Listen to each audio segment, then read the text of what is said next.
کہ نبی صلی اللہ علیہ وسلم نے فرمایا کہ اللہ تعالیٰ کی طرف سے جو مسلمانوں پر ابتلاءات آتے ہیں یہ ان کے ایمان کی بقدر ہوتے ہیں، ایمان کی بقدر۔ ہم لوگ یہ سمجھتے ہیں کہ تکلیف نہیں آ رہی نا، یہ اچھی حالت ہے، اللہ تعالیٰ سے عافیت مانگنی چاہیے۔ نبی کریم صلی اللہ علیہ وسلم نے سکھایا ہمیشہ عافیت مانگنی چاہیے، کوئی تکلیف پریشانی کوئی امتحان مانگنا نہیں چاہیے، اس لیے کہ انسان امتحانات میں پھسل جاتا ہے، ایمان پر ثابت قدم نہیں رہتا۔ لیکن جن پر آ رہا ہوتا ہے ان کے بارے میں اور پھر وہ اس امتحان میں ایمان پر بھی کھڑے ہوتے ہیں، یہ بات ہمیشہ اپنے ذہن میں رکھیں۔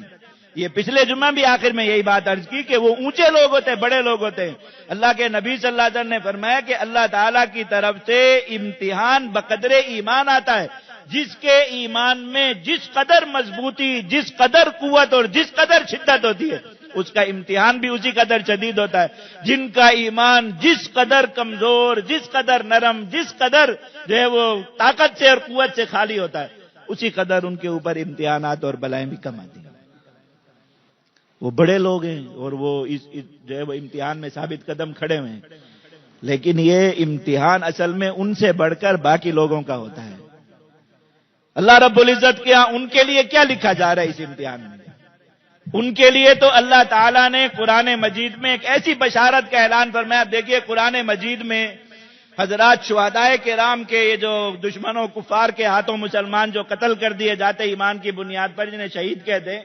بہت سارے فضائل کے، ان کو جنت میں کیا کیا مل رہا ہے اور ان کی آگے کی برزخ کی زندگی کیسی ہے، اللہ رب العزت کا دیدار انہیں نصیب ہوتا ہے، کھانا پینا ہے، جنت میں گھومنا پھرنا ہے، ساری چیزیں ان کے لیے بیان ہیں۔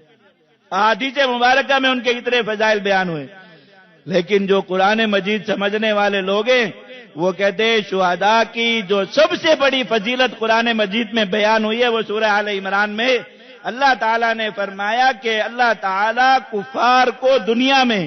کسی جنگ میں، کسی مقابلے میں، کسی بھی مارکے میں وقتی طور پر جو غلبہ دے دیتے ہیں، وقتی طور پر جو تسلط دے دیتے ہیں کہ نظر یہ آتا ہے کہ کافر جیت رہے ہیں، مسلمان ہار رہے ہیں، ادھر مسلمانوں کے دلوں میں کیا شکوک پیدا ہونا شروع ہو رہے ہیں، جی اگر اچھے لوگ ہوتے، معاذ اللہ اللہ تعالیٰ اچھے لوگ ہوتے تو اللہ تعالیٰ کی نصرت آ جاتی، اللہ تعالیٰ ان کی مدد فرماتے، وہ غالب ہوتے، گناہوں کی سزا مل رہی ہوگی، فلاں اور کوئی ان کے لباس پر جو ہے وہ تبصرے شروع کر دیتا ہے، کوئی ان کی نمازوں پر تبصرے شروع کر دیتا ہے، اپنے آپ کو اچھی حالت میں سمجھ کے۔ اللہ تعالیٰ ان کے بارے میں کیا فرما رہے ہیں کہ ہم دنیا میں وقتی طور پر کفار کو جو مسلمانوں پر غلبہ دے دیتے ہیں، اس کی ایک بڑی حکمت اور بڑی وجہ یہ ہوتی ہے وَيَتَّخِذَ مِنْكُمْ شُهَدَاءَ، اللہ تعالیٰ چاہتے ہیں کہ تم میں سے کچھ لوگوں کو شہادت کا انعام دیں۔ میں یہ اس فضیلت پر غور کرو، دنیا میں کروڑوں اربوں مسلمان ہیں، کروڑوں اربوں مسلمان،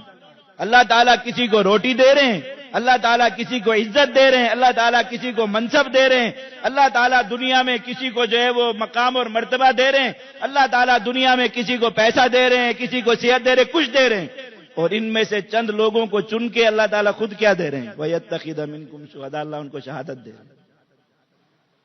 ان میں سے شہید لے رہے ہیں ان کے بچوں، یہ اللہ تعالیٰ کا بلاوا ہے ان کے لیے بھائی۔ تو ان کے لیے کیا لکھا جا رہا ہے اس امتحان میں جن پر یہ آسمان سے آگ برس رہی ہے؟ یہی لکھا جا رہا ہے نا کہ اللہ تعالیٰ کا بلاوا آ رہا ہے ان کے پاس، اور وہ کیسے خوشی سے جا رہے ہیں، کیسے ہنستے مسکراتے جا رہے ہیں، کیسے اپنے ایمان اور اپنے کلیمے پر کھڑے ہوئے جمے ہوئے جا رہے ہیں، کوئی پریشانی نہیں ہے، کوئی ندامت نہیں ہے، کوئی بھاگنے کی بات نہیں ہے، کوئی افسوس اور پریشانی نہیں ہے۔ باپ کی باتیں سنے اولاد کی لاش پر کھڑے ہو کے وہ کیا کہہ رہا ہے، اپنے ایمان پر شرم آتی، چھوٹے چھوٹے بچوں کو دیکھے اپنے ٹوٹے ہوئے گھروں پر کھڑے ہو کر، اپنے ماں باپ کی لاشوں پر کھڑے ہو کے وہ اللہ تعالیٰ سے کیسی وفاداری کا اعلان کر رہے ہیں، اپنے ایمان پر شرم آتی، یقین کریں۔ تو ان کے لیے اس امتحان میں کیا لکھا جا رہا ہے؟ کامیابی، کامیابی۔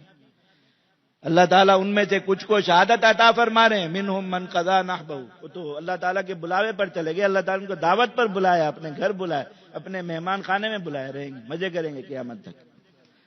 وَمِنْهُمْ مَن يَنْتَظِرُ وَمَا بَدَّلُوا تَبْدِيلًا، اور کچھ کھڑے ہوئے ہیں اور ان کے اندر کوئی تبدیلی نہیں ہے۔ آپ صرف دنیا میں مجاہدین کی بات کریں، ان کے یہ جذبات ہوتے ہیں، ہر جگہ پہ چند چند لوگ، وہاں ایک کسی ڈاکٹر کی بات سنیں، کسی صحافی کو دیکھیں، جس کو بھی دیکھیں وہ عجیب ہی شان میں سارے مسلمان، ایسے اللہ تعالیٰ کی کوئی خاص رحمت ایسے آسمان سے برسی ہے، ایسے پوائنٹ کر کے روئے زمین کی اس جگہ کو جسے غزہ کہتے ہیں، اللہ تعالیٰ کی کوئی خاص رحمت برس گئی، خاص ایمان اتر گیا ہے والوں کو۔ ہر آدمی کسی بھی طبقے کا ہے، کسی بھی جو ہے وہ اس پہ تعلق رکھنے والا ہے، زندگی کے کسی بھی شعبے سے ایمان کی اس جگہ پر کھڑا ہے کہ بڑے بڑے اولیاء کو شرم آ جائے اس کے مقابلے میں اپنا ایمان دیکھ، ان کے لیے تو یہ لکھا جا رہا ہے۔